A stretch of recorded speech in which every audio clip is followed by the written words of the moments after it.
ഹീലിയോസിൻ്റെ വിശുദ്ധ കന്നുകാലികൾ. മുന്നറിയിപ്പ് നൽകിയവർ ഒരാൾ മാത്രമായിരുന്നില്ല. ടൈറീസിയസ് മുന്നറിയിപ്പ് നൽകിയിരുന്നു. സിർസിയും മുന്നറിയിപ്പ് നൽകിയിരുന്നു. ഒരേ കാര്യം, ഒരേ വാക്കുകൾ. ഹീലിയോസിൻ്റെ വിശുദ്ധ കന്നുകാലികളെ തുടരുത്. എന്തു സംഭവിച്ചാലും അവയെ ഉപദ്രവിക്കരുത്. അവരുടെ ജീവനും മരണവും അതിനെ ആശ്രയിച്ചിരിക്കുന്നു. ഒഡീസിയസ് ത്രിനേഷ്യ ദ്വീപിനെ പൂർണ്ണമായി ഒഴിവാക്കാൻ ശ്രമിച്ചു. അവിടെ ഇറങ്ങരുതെന്ന് അദ്ദേഹം അപേക്ഷിച്ചു. പക്ഷേ അദ്ദേഹത്തിൻ്റെ ആളുകൾ തകർന്നു പോയിരുന്നു. അവരുടെ ശരീരം ക്ഷീണിച്ചിരുന്നു, മനസ്സ് ക്ഷീണിച്ചിരുന്നു.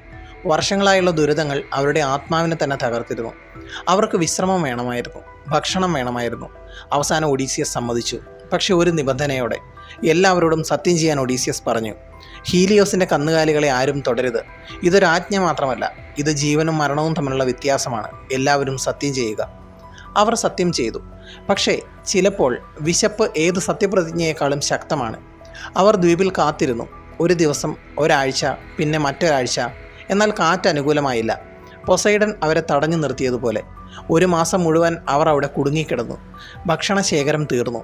ശേഷിച്ചത് വിശപ്പ് മാത്രം. ആദ്യമത് വയറ്റിൽ വേദനയായി, പിന്നെ തലയിൽ, ഒടുവിലത് ഭ്രാന്തായി മാറി.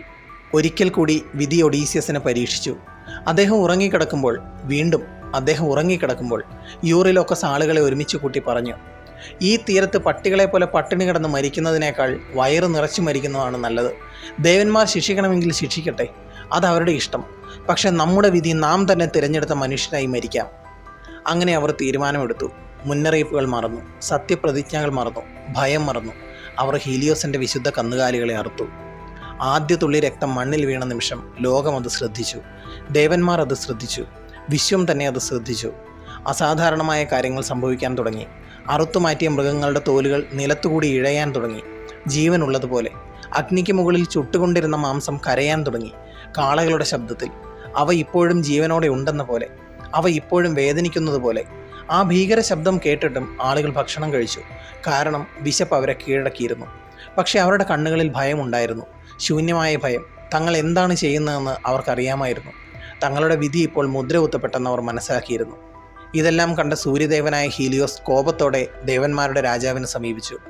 ഹീലിയോസ് പറഞ്ഞു, സിയൂസേ, ദേവന്മാരുടെ പിതാവേ, അവർ എൻ്റെ കന്നുകാലികളെ കൊന്നു.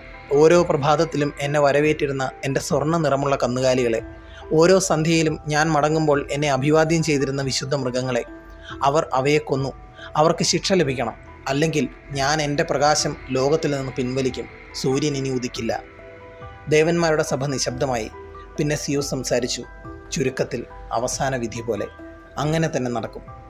ആ വാക്കുകൾ കേട്ട നിമിഷം അവരുടെ ഭാവി തീരുമാനിക്കപ്പെട്ടു. ഇനി രക്ഷയില്ല, ഇനി മാപ്പില്ല. ഇനി സമയം മാത്രം ബാക്കിയായിരുന്നു ദേവന്മാരുടെ ശിക്ഷ അവരെ തേടിയെത്താൻ. ഇടിമിന്നലിൻ്റെ പ്രഹരം. ഹീലിയോസിൻ്റെ വിശുദ്ധ കന്നുകാലികളെ കൊന്നതിന് ശേഷം അവർ വീണ്ടും യാത്ര തുടർന്നു. ത്രിനേഷ്യയുടെ തീരങ്ങൾ പിന്നിലായി. പക്ഷെ ദേവന്മാരുടെ വിധി അവരെ പിന്തുടരുകയായിരുന്നു. അല്പസമയത്തിനകം ആകാശം ഇരുണ്ടു. കറുത്ത മേഘങ്ങൾ എല്ലാ ദിശകളിൽ നിന്നും കൂടിച്ചേർന്നു. കാറ്റ് അലറി വിളിച്ചു. കടൽ ക്രോധത്തോടെ പൊങ്ങി. ഇതൊരു സാധാരണ കൊടുങ്കാറ്റായിരുന്നില്ല, പ്രകൃതിയുടെ ശക്തിയുമല്ല. ഇത് ദേവന്മാരുടെ ശിക്ഷയായിരുന്നു. സിയൂസ് തൻ്റെ വിധി നടപ്പിലാക്കാൻ തീരുമാനിച്ചു. ആകാശം രണ്ടായി പിളർന്നതുപോലെ തോന്നി. പിന്നെ അത് വന്നു. ഒരു മിന്നൽ പിണറല്ല, ഒരു പ്രകാശസ്തംഭം. വെളുത്ത അഗ്നിയുടെ ഒരു ഭീമൻ തൂൺ. കോപാകുലനായ ഒരു ദേവൻ വിരൽ ചൂണ്ടുന്നത് പോലെ അത് ആകാശത്ത് നിന്ന് താഴേക്ക് പതിച്ചു. അത് നേരെ കപ്പലിൻ്റെ മധ്യഭാഗത്ത് പതിച്ചു. ഒരൊറ്റ നിമിഷം, ഒരു ഭീകര ശബ്ദം, പിന്നെ വിനാശം. കൊടിമരം പൊട്ടിത്തെറിച്ചു. മരത്തടികൾ വായുവിലേക്ക് ചിതറിത്തെറിച്ചു. കപ്പലിൻ്റെ ശരീരം രണ്ടായി പിളർന്നു. വെള്ളം അകത്തേക്ക് ഇരച്ചു കയറി. അടുത്ത നിമിഷം എല്ലാവരും കടലിലേക്ക് എറിയപ്പെട്ടു. എല്ലാവരും മുങ്ങി മരിച്ചു. എല്ലാവരും, ഒരാൾ ഒഴികെ, ഒഡീസിയസ്. തകർന്ന കപ്പലിൻ്റെ ഒരു മരക്കഷ്ണത്തിൽ അദ്ദേഹം ജീവൻ മുറുകെ പിടിച്ചു. എന്നാൽ കടൽ അദ്ദേഹത്തെ വിട്ടില്ല. പ്രക്ഷുബ്ധമായ ഒഴുക്കുകൾ വീണ്ടും അദ്ദേഹത്തെ വലിച്ചിഴച്ചു. ഒരു പഴയ ശത്രുവിൻ്റെ അടുത്തേക്ക്, കാരിബ്ദീസിൻ്റെ അടുത്തേക്ക്. അവൻ്റെ മുന്നിൽ സമുദ്രം തുറന്നു. ഒരു ഭീമൻ ചുഴലി. കടലിൻ്റെ നടുവിൽ രൂപം കൊണ്ട അഗാധമായ ഒരു കുഴി. മുഴുവൻ കപ്പലുകളെ വിഴുങ്ങാൻ ശേഷിയുള്ള വിശപ്പ്. കാരിബ്ദീസ് വീണ്ടും ഉണർന്നിരുന്നു. ഒഡീസിയസ് പാറക്കെട്ടിനരികിലേക്ക് വലിച്ചെറിയപ്പെട്ടു. അവിടെ വളർന്നിരുന്ന ഒരു അത്തിവൃക്ഷത്തിൻ്റെ വേരുകൾ അദ്ദേഹം പിടിച്ചുപറ്റി. മരണത്തിനും ജീവിതത്തിനും ഇടയിൽ തൂങ്ങിക്കിടന്നു. താഴെ അവസാനമില്ലാത്ത ഇരുട്ട്, ചുറ്റിത്തിരിയുന്ന ജലം, എന്തിനേയും വിഴുങ്ങുന്ന അഗാധം. മണിക്കൂറുകളോളം അദ്ദേഹം അങ്ങനെ തൂങ്ങി നിന്നു. കൈകളിലെ ശക്തി തീരുന്നതുവരെ, ശരീരം തളരുന്നതുവരെ. എന്നാൽ വിട്ടുകൊടുത്തില്ല. ഒടുവിൽ കാരിബ്ദീസ് വിഴുങ്ങിയ അവശിഷ്ടങ്ങൾ വീണ്ടും പുറത്തേക്ക് തുപ്പി. ഒരു മരപ്പലക തിരമാലകളിൽ പൊങ്ങി വന്നു. ആ നിമിഷം ഒഡീസിയസ് വേരുകൾ വിട്ടു. വെള്ളത്തിലേക്ക് ചാടി. മരപ്പലകയിൽ പിടിച്ചു. ശേഷിച്ച ശക്തി എല്ലാം ഉപയോഗിച്ച് തുറന്ന കടലിലേക്ക് നീന്തി. കാരിബ്ദീസിൽ നിന്ന്, മരണത്തിൽ നിന്ന്, വിധിയിൽ നിന്ന് വീണ്ടും ഒരിക്കൽ കൂടി രക്ഷപ്പെട്ടുകൊണ്ട്. ഇപ്പോൾ അദ്ദേഹം പൂർണ്ണമായി ഒറ്റയ്ക്കായിരുന്നു. ഒരു മനുഷ്യൻ, ഒരു മരക്കഷ്ണം, ചുറ്റും അനന്തമായ സമുദ്രം, സഹയാത്രികരില്ല, സൈന്യമില്ല, കപ്പലില്ല, വീട്ടിലേക്കുള്ള വഴിയുമില്ല. ടൈറീസിയസിൻ്റെ പ്രവചനം അക്ഷരം പ്രതി സത്യമായിരിക്കുന്നു. അദ്ദേഹത്തിന് കപ്പൽ നഷ്ടപ്പെട്ടു, അദ്ദേഹത്തിന് കൂട്ടാളികൾ നഷ്ടപ്പെട്ടു, അദ്ദേഹത്തിന് രാജാവ് എന്ന നിലയിലെ ശക്തി നഷ്ടപ്പെട്ടു, വർഷങ്ങളായി കൂടെ ഉണ്ടായിരുന്ന അവസാന മനുഷ്യരും നഷ്ടപ്പെട്ടു. ഇപ്പോൾ ഒഡീസിയസിൻ്റെ യാത്ര ഒരു വീരൻ്റെ യാത്രയല്ലായിരുന്നു, ഒരു നാവികസേനയുടെ യാത്രയുമല്ല. അതൊരു മനുഷ്യൻ്റെ മാത്രം പോരാട്ടമായി മാറി. എല്ലാം നഷ്ടപ്പെട്ടിട്ടും ഇനിയും വീട്ടിലേക്കുള്ള വഴി ഉപേക്ഷിക്കാൻ തയ്യാറാകാത്ത ഒരു മനുഷ്യൻ്റെ പോരാട്ടം. കാലിപ്സോ, സ്വർഗസമമായ 7 വർഷങ്ങൾ. കടൽ ഒഡീസിയസിനെ കൊണ്ടുചെന്ന് എത്തിച്ചത് ഒഗീജിയ എന്ന ദ്വീപിലേക്കായിരുന്നു. ലോകത്തിൽ നിന്ന് ഒറ്റപ്പെട്ട ഒരു സ്വർഗ്ഗഭൂമി. അവിടെ അവനെ കണ്ടെത്തിയത് കാലിപ്സോ ആയിരുന്നു, ഒരു ദേവത. തിരമാലകൾ തീരത്തേക്ക് കൊണ്ടുവന്ന പാതി മരിച്ച ആ മനുഷ്യനെ അവൾ രക്ഷിച്ചു. കാലക്രമേണ അവൾ അവനെ സ്നേഹിക്കാൻ തുടങ്ങി. കാലിപ്സോ ഒഡീസിയസിന് ഒരു മനുഷ്യൻ സ്വപ്നം കാണാൻ പോലും ധൈര്യപ്പെടാത്ത സമ്മാനങ്ങൾ വാഗ്ദാനം ചെയ്തു. നിത്യ യൗവനം, അമരത്വം, രോഗമില്ലാത്ത ജീവിതം, മരണത്തെ ഭയക്കേണ്ടതില്ലാത്ത അസ്തിത്വം, കൂടാതെ ഒരു ദേവതയുടെ സ്നേഹം. അവളുടെ ദേവാലയ സമാനമായ ഗുഹയിൽ ഒഡീസിയസ് താമസിച്ചു. ദേവദാരുവിൻ്റെയും ചൂരൽ മരങ്ങളുടെയും സുഗന്ധം നിറഞ്ഞൊരു ലോകം, പൂക്കളും അരുവികളും പക്ഷികളുടെ ഗാനങ്ങളും നിറഞ്ഞൊരു സ്വർഗം, മനുഷ്യരിൽ ഭൂരിഭാഗവും ഒരിക്കലും കാണാത്ത സൗന്ദര്യം. അങ്ങനെ 7 വർഷങ്ങൾ കടന്നുപോയി. പക്ഷേ ഓരോ ദിവസവും ഒരേ കാര്യം ആവർത്തിച്ചു. ഒഡീസിയസ് കടൽ തീരത്തേക്ക് നടന്നു, ഒരു പാറക്കല്ലിന്മേൽ ഇരുന്നു, പടിഞ്ഞാറൻ ചക്രവാളത്തിലേക്ക് നോക്കി, പിന്നെ കരഞ്ഞു. ഒരു ദിവസം പോലും മുടങ്ങാതെ 7 വർഷം, 7 നീണ്ട വർഷങ്ങൾ, വീടിനു വേണ്ടി, ഭാര്യയ്ക്ക് വേണ്ടി, മകനു വേണ്ടി, നഷ്ടപ്പെട്ട ജീവിതത്തിനു വേണ്ടി. ഒടുവിൽ ഒരു ദിവസം കാലിപ്സോ വീണ്ടും അദ്ദേഹത്തോട് സംസാരിച്ചു. നിന്നെ ഞാനൊരു ദേവനാക്കാം ഒഡീസിയസ്. ഇനി വേദനയില്ല, ഇനി വാർദ്ധക്യമില്ല, ഇനി മരണമില്ല. എന്നോടൊപ്പം ഇവിടെ തുടരൂ. ലോകത്തിലെ അനേകം മനുഷ്യർ ആ വാഗ്ദാനത്തിന് വേണ്ടി എല്ലാം ഉപേക്ഷിച്ചേനെ. പക്ഷേ ഒഡീസിയസിൻ്റെ മനസ്സ് മറ്റൊരിടത്തായിരുന്നു. ഒഡീസിയസ് മറുപടി പറഞ്ഞു, പെനലോപ്പി ഒരു മനുഷ്യയാണ്. അവൾക്ക് വയസ്സാകും, അവൾ വാർദ്ധക്യത്തിലേക്ക് കടക്കും, ഒരു ദിവസം അവൾ മരിക്കും. എന്നാൽ അവളില്ലാതെ അനന്തകാലം ജീവിക്കുന്നതിനേക്കാൾ അവളുടെ അരികിൽ വാർദ്ധക്യത്തിലെത്താനാണ് ഞാൻ ആഗ്രഹിക്കുന്നത്. കാലിപ്സോ നിശബ്ദയായി. അവൾക്കത് മനസ്സിലാക്കാൻ കഴിഞ്ഞില്ല. അവളൊരു ദേവതയായിരുന്നു. മനുഷ്യഹൃദയത്തിലെ ചില രഹസ്യങ്ങൾ ദേവന്മാർക്ക് പോലും അജ്ഞാതമാണ്. കാലിപ്സോ പറഞ്ഞു, അവൾ എന്നേക്കാൾ സുന്ദരി ആയിരിക്കില്ല, ഒരു മനുഷ്യ സ്ത്രീക്കും അതിന് കഴിയില്ല. ഒഡീസിയസിൻ്റെ മറുപടി ഇങ്ങനെയായിരുന്നു, നീ പറയുന്നത് ശരിയാണ്, അവൾ നിന്നേക്കാൾ സുന്ദരിയല്ല, പക്ഷേ അവൾ എൻ്റേതാണ്, ഞാൻ അവളുടേതുമാണ്. ആ ബന്ധത്തെ ഒരു സൗന്ദര്യത്തിനും പകരം വയ്ക്കാൻ കഴിയില്ല. ആ വാക്കുകളിൽ ഒഡീസിയസിൻ്റെ ആത്മാവ് മുഴുവൻ ഉണ്ടായിരുന്നു. അതാണ് അദ്ദേഹത്തെ വീട്ടിലേക്ക് വലിച്ചിഴച്ചത്. അതാണ് 7 വർഷത്തെ തടവിനിടയിലും തകർക്കാൻ കഴിയാതിരുന്നത്. സ്വർഗം, വീടില്ലെങ്കിൽ അതൊരു തടവറയാണ്. ആ സത്യം ഒഡീസിയസ് മനസ്സിലാക്കിയിരുന്നു. കാലിപ്സോ അവനെ സ്നേഹിച്ചു. അതാണ് അവളുടെ ദുരന്തം. കാരണം അവൾക്ക് നൽകാൻ കഴിയുന്ന എല്ലാം അവൻ നിരസിച്ചു. ഒഡീസിയസ് പെനലോപ്പിയെ സ്നേഹിച്ചു.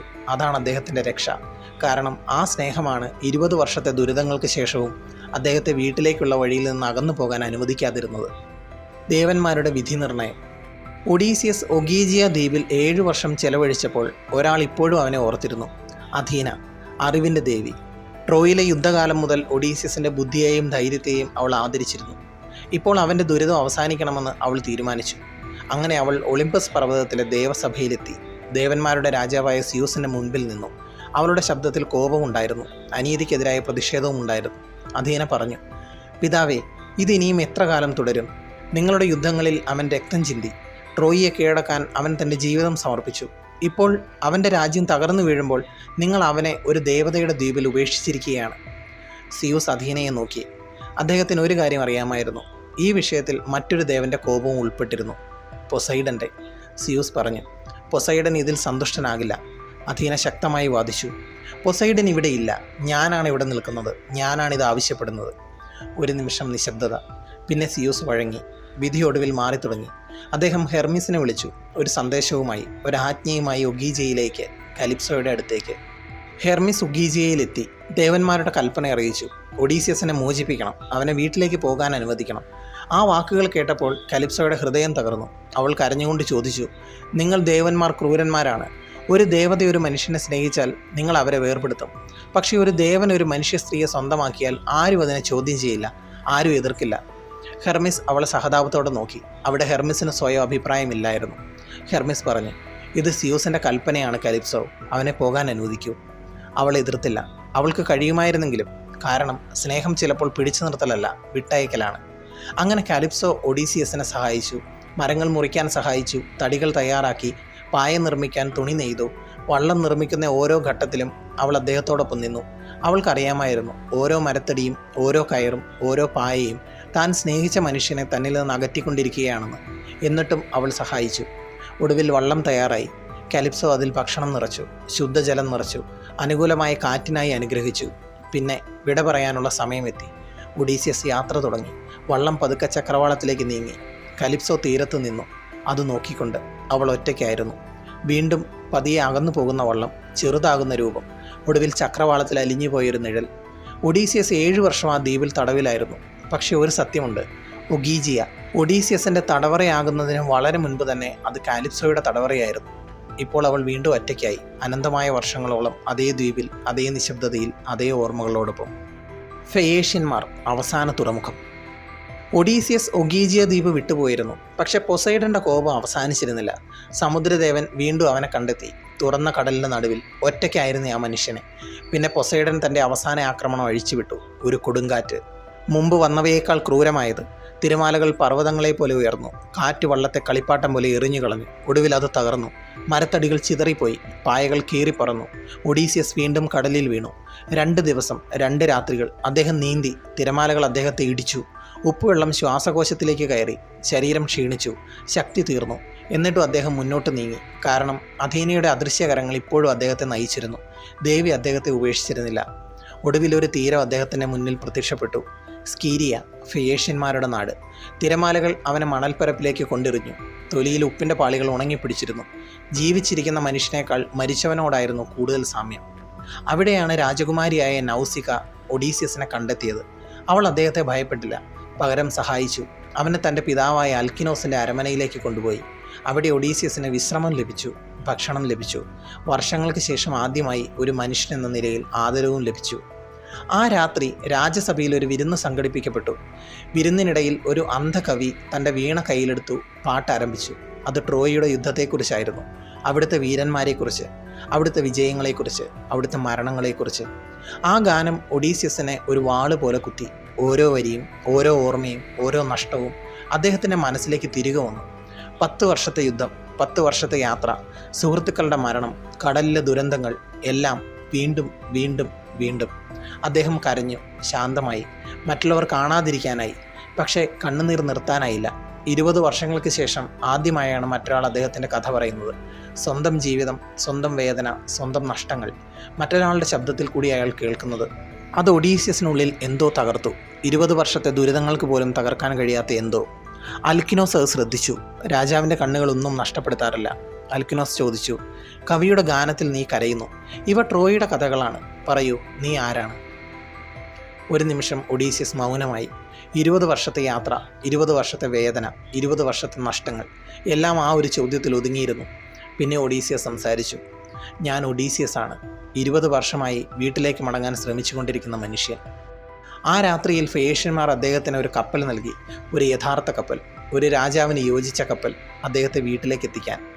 നക്ഷത്രങ്ങൾ നിറഞ്ഞ ആകാശത്തിന് കീഴിൽ അവർ യാത്ര തുടങ്ങി. കടൽ ശാന്തമായിരുന്നു, കാറ്റ് അനുകൂലമായിരുന്നു. വർഷങ്ങൾക്ക് ശേഷം ആദ്യമായി ഒഡീസിയസ് ഭയമില്ലാതെ കണ്ണുകൾ അടച്ചു. അദ്ദേഹം ഉറങ്ങി, ആഴത്തിൽ, ശാന്തമായി. ട്രോയ് വീണതിന് ശേഷം ആദ്യമായി പേടി സ്വപ്നങ്ങളില്ലാത്ത ഒരു ഉറക്കം. കാരണം അറിയാതെ തന്നെ വീട് ഇപ്പോൾ വളരെ അടുത്തായിരുന്നു. ഇത്താക്കയിലേക്കുള്ള മടങ്ങിവരവ്. ആ രാത്രിയിൽ ഫെയേഷ്യന്മാരുടെ കപ്പൽ നിശബ്ദമായി സഞ്ചരിച്ചു. ഒഡീസിയസ് ആഴത്തിലുള്ള ഉറക്കത്തിലായിരുന്നു. വർഷങ്ങളായുള്ള ക്ഷീണം ഒടുവിൽ അദ്ദേഹത്തെ കീഴടക്കിയിരുന്നു. അദ്ദേഹം ഉണരാതെ തന്നെ കപ്പൽ ഇത്താക്കയുടെ തീരത്തെത്തി. ഫെയേഷ്യന്മാർ അദ്ദേഹത്തെ കരയിലിറക്കി. അദ്ദേഹത്തിൻ്റെ സമ്പത്തും സാധനങ്ങളും അരികിൽ വെച്ചു. പിന്നെ അവർ മടങ്ങിപ്പോയി. ഒഡീസിയസ് കണ്ണു തുറന്നപ്പോൾ 20 വർഷങ്ങൾക്ക് ശേഷം ആദ്യമായി സ്വന്തം മണ്ണിലായിരിക്കുന്നു. പക്ഷെ അദ്ദേഹം അത് തിരിച്ചറിഞ്ഞില്ല. മൂടൽമഞ്ഞ് എല്ലാം മറച്ചിരുന്നു. മലകൾ, മരങ്ങൾ, പാതകൾ എല്ലാം. അദ്ദേഹം ആശയക്കുഴപ്പത്തോടെ ചുറ്റും നോക്കി. ഇത് ഏത് ദേശമാണെന്ന് പോലും ഉറപ്പില്ലായിരുന്നു. അപ്പോഴാണ് അഥീന പ്രത്യക്ഷപ്പെട്ടത്, ഒരു യുവ ഇടയൻ്റെ വേഷത്തിൽ. അവൾ പുഞ്ചിരിച്ചു, പിന്നെ കൈവീശി. മൂടൽമഞ്ഞ് പതുക്കെ പിരിഞ്ഞു.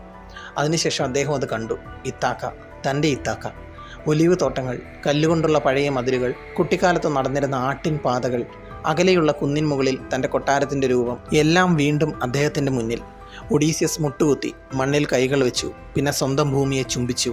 20 വർഷത്തെ യാത്ര, 20 വർഷത്തെ നഷ്ടങ്ങൾ, 20 വർഷത്തെ കാത്തിരിപ്പ്. ഒടുവിൽ അദ്ദേഹം വീട്ടിലെത്തി. പക്ഷേ അഥീനയുടെ മുന്നറിയിപ്പ് ഉടൻ വന്നു. കാരണം യാത്ര അവസാനിച്ചിരുന്നില്ല. യഥാർത്ഥ പോരാട്ടം ഇപ്പോഴാണ് തുടങ്ങുന്നത്. അഥീന പറഞ്ഞു, ക്ഷമയോടെ ഇരിക്കൂ ഒഡീസിയസ്. നിന്റെ വീട് നിനക്കുള്ളതല്ല ഇപ്പോൾ. പരാതികൾ അതിനെ കൈവശപ്പെടുത്തിയിരിക്കുന്നു. 108 പുരുഷന്മാർ. അവർ നിന്റെ കൊട്ടാരത്തിൽ വിരുന്ന് കഴിക്കുന്നു, നിന്റെ സമ്പത്ത് നശിപ്പിക്കുന്നു, നിന്റെ ഭാര്യയെ സ്വന്തമാക്കാൻ ശ്രമിക്കുന്നു. ഇപ്പോൾ തന്നെ അവരെ നേരിടാൻ പാടില്ല. ഇനിയും സമയമായിട്ടില്ല. ഒഡീസിയസിൻ്റെ മുഖം കടുത്തു. എന്നാൽ അദ്ദേഹം തൻ്റെ കോപം നിയന്ത്രിച്ചു. ഒരു ചോദ്യം മാത്രം ചോദിച്ചു. പെനലോപ്പി ഇത്രയും കാലം അവരെ എങ്ങനെ തടഞ്ഞു നിർത്തി? അഥീന പറഞ്ഞു, വർഷങ്ങളായി. അവർ കരുതുന്നതിലും കൂടുതൽ ബുദ്ധിമതിയാണവൾ. പക്ഷെ സമയം തീരുകയാണ്. ആദ്യം യുമേയസിൻ്റെ അടുത്തേക്ക് പോവുക. പന്നികളെ വളർത്തുന്ന ഇടയൻ. അവൻ ഇപ്പോഴും നിന്നോട് വിശ്വസ്തനാണ്. അവിടെ നിന്റെ മകൻ ടെലിമാക്കസ് നിന്നെ കാണും. അതിനുശേഷം അഥീന മറ്റൊരു അത്ഭുതം ചെയ്തു. അവൾ ഒഡീസിയസിൻ്റെ രൂപം മാറ്റി. രാജാവ് അപ്രത്യക്ഷനായി. അവൻ്റെ സ്ഥാനത്തൊരു ഭിക്ഷക്കാരൻ പ്രത്യക്ഷപ്പെട്ടു. കുനിഞ്ഞ ശരീരം, അഴുക്ക് പിടിച്ച വസ്ത്രങ്ങൾ, കീറിയ തുണികൾ, വെളുത്ത മുടി, ചുളിവുകൾ നിറഞ്ഞ മുഖം, വാർദ്ധക്യത്തിൻ്റെ ഭാരം ചുമക്കുന്ന ഒരു മനുഷ്യൻ. പക്ഷെ ഒരു കാര്യം മാത്രം മാറിയില്ല. അദ്ദേഹത്തിൻ്റെ കണ്ണുകൾ. ചാരപ്പച്ച നിറമുള്ള ആ കണ്ണുകൾ. ഇപ്പോഴും മൂർച്ചയുള്ളത്, ഇപ്പോഴും ജാഗ്രതയുള്ളത്, ഇപ്പോഴും ഉള്ളിൽ കത്തുന്ന കോപം മറച്ചു വെച്ചത്. അങ്ങനെ ഇത്താക്കയുടെ രാജാവ് സ്വന്തം രാജ്യത്തിലേക്ക് പ്രവേശിച്ചു. വിജയാഘോഷങ്ങളോടെയല്ല, സൈന്യത്തോടൊപ്പമല്ല, ഒരു ഭിക്ഷക്കാരനായി, ആർക്കും തിരിച്ചറിയാനാകാത്തവനായി, നിശബ്ദമായി, എല്ലാം നിരീക്ഷിച്ചുകൊണ്ട്. വേട്ടക്കാരൻ തൻ്റെ സമയം കാത്തിരിക്കുന്നത് പോലെ.